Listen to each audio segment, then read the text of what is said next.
Okay, it's time to commit. 2024 is the year for prioritizing yourself. Begin your new smile journey with Byte, and you could start seeing results in just 2 to 3 weeks. Just order your at-home impression kit today for only $14.95 at Byte.com. Byte clear aligners are doctor-directed and delivered to your door. Treatment costs thousands less than braces. Plus, they offer financing options, accept eligible insurance, and you can pay with your HSA FSA. Get 80% off your impression kit when you use code WONDERY at Byte.com. That's BYTE.com. Start your confidence journey today with Byte. Hello, everyone. I'm Mario Florio from NBC 10. Welcome to a Food Podcast, the place you can come to hear all about the great things happening on the local food scene, the wonderful restaurants we have, the local companies making delicious food products, the fun community events that highlight local cuisine. Joining me now is Chef Ande Nato from Ande's Kitchen and Catering to tell us about her business and let me sample some of her amazing food. So thanks for being here. Hi, thank you for having me. So how did you get started? You told me you're a full-time mom and doing this all on the side. Yes, so I went for the first time after having my daughter, and we went to a brewery, and I actually saw another Filipino business that was featured there, and I said, hey, you know what, I could probably do this too. So I got started right after COVID, and I had a great time getting the whole process done. Wow, that must have been exciting and a lot of work too. Yeah. Of course. Yeah. So describe the food that you make. So I do modern traditional Filipino food.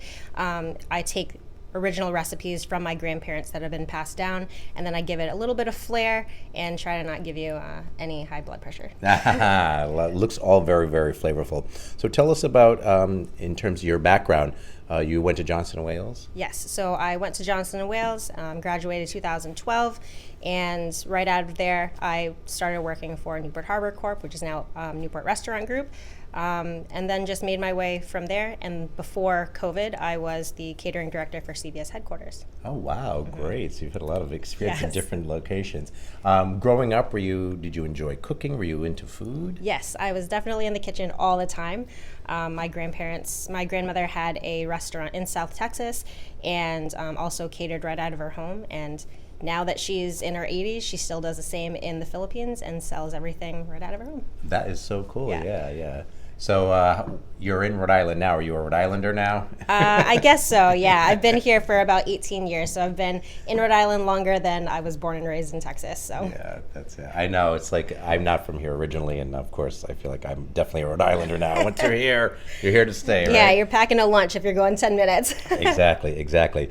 So let's talk about the types of what you brought in here. You brought in lumpia, and for folks who don't know, I grew up on it, but for folks who don't know, what is lumpia? So lumpia is a Filipino-style egg roll, and I make a traditional one, which is a chicken and beef, and then a vegetarian option, which is vegetables and tofu with like a soy, sesame, and mirin kind of glaze inside. And then I also do dessert lumpia.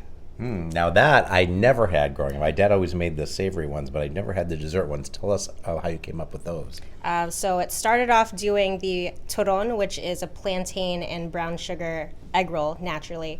And then I saw that a lot of people were interested in having egg rolls or wanting something a little bit sweet but more on the go. So I took recipes from like cassava cake or ube halaya, which is the purple yam jam, and then incorporated those into egg rolls. That's so cool, yeah. And then we also have the pancit, which is, I love these. Describe to folks what this is. So it is a stir-fried noodle with a soy citrus sauce.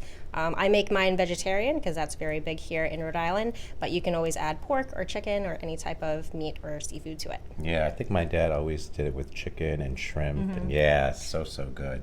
So I'm going to taste some of these. So the savory one you said is a beef and chicken. And what's the sauce here? So the house sweet and spicy sauce, it's a fruit base, and then it has a little bit of a red pepper flake kick to it.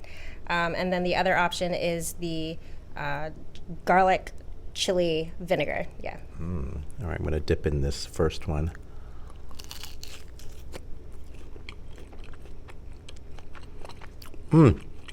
So good. Okay. I felt the kick. Yeah. I taste the kick. Yeah. It's nice though. It comes in, kind of a little sneaks in there, Yes. but it's very good. And the chili garlic vinegar, I'm going to try that one with the other lumpia. And I always garnish with a little bit of scallion, gives it some freshness, and then some fried garlic.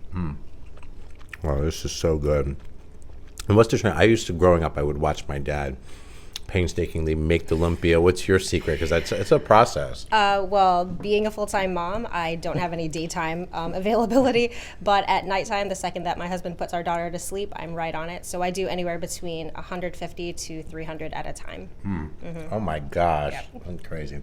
Now, when we were doing it, my dad would make a bunch and then he'd like freeze them, then you can pull them out and just Yeah, so fry that's them up. always, I actually do the same thing. It's easier because you're not having to throw away any of the product.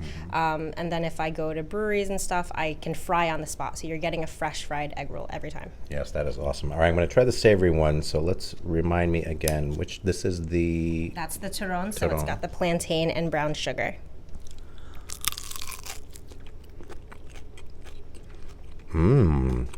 Very nice. Just a touch of sweet, but not too sweet. I like it. Very good. This is the cassava cake. Yes. So that coconut custard has a lot of like sweetness and creaminess that comes through. I like the texture. It is creamy. It's like a custardy, right? Yeah. So good. This one almost looks like chocolate because it's dark, but tell me again what this is. So the ube is a purple yam, and it's very sweet. And then to make the ube halaya, which is the purple yam jam, it's mixed with sugar and condensed milk, and then it's pretty much reduced down to like a paste almost. So I pipe that right into the egg roll and then make it.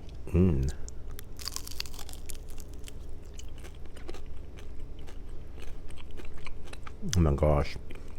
It's really good. I almost feel like it's a little chocolatey, but there's no chocolate in it. But I like the texture and the flavor. And the color is so pretty, this bright purple. Yeah, so I use very little of the actual like ube extract. I do use mostly grated purple yam. Are these the main types that you make? Do you have different ones that you'll do? So seasonally, I'll make stuff, and then being from South Texas, the next ones on the list will be like a birria style chicken adobo or pork adobo lumpia, and that'll also come with like a adobo consomme. So those are in the works, and anything like even like a fried rice egg roll. People like meals on the go, and so that'll be really popular. Yeah, these are easy to eat. You just pick them up and boom, boom, boom. Yeah.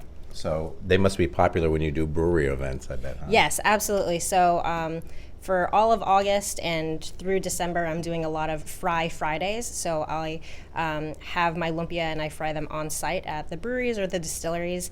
And then I'm also doing like dinner Saturdays. So if I'm double booked for a place, you'll have dinner to eat the next day. That's awesome. I got to try the pancit too, because this definitely brings me back to my childhood. You can't have a party without pancit. That's what my grandparents always said. I love that. Those noodles are just so, they're really light. I love it. They soak up all that flavor too. So flavorful. So good. My gosh. And do you do any kind of like private catering? I do. So I have catering for down to 10 people and up to 80 that I can do on my own. So it's anywhere from drop-off catering to a full-service catering if you need. That's awesome. Yeah. And how do you find the time to do all this? I definitely pace myself, and time management is very big in my house. So, yeah. That's awesome. And you're always thinking of, like you just mentioned, some new things that will be coming on the horizon. You're always trying to, your wheel's always turning. Like, what else can I come up with? It's great to be really innovative.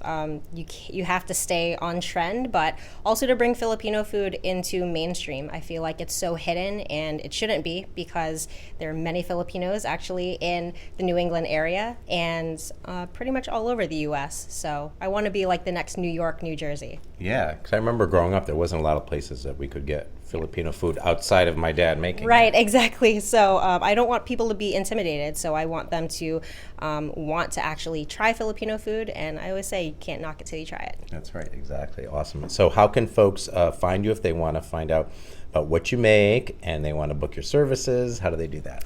So you can find me on Instagram or on Facebook at Andy's Kitchen and Catering, and email at andyskitchenandcatering@gmail.com. Awesome. And it's Ande, A-N-D-E. Yes, like the Andes Mountains. Yes, I love it. I love it.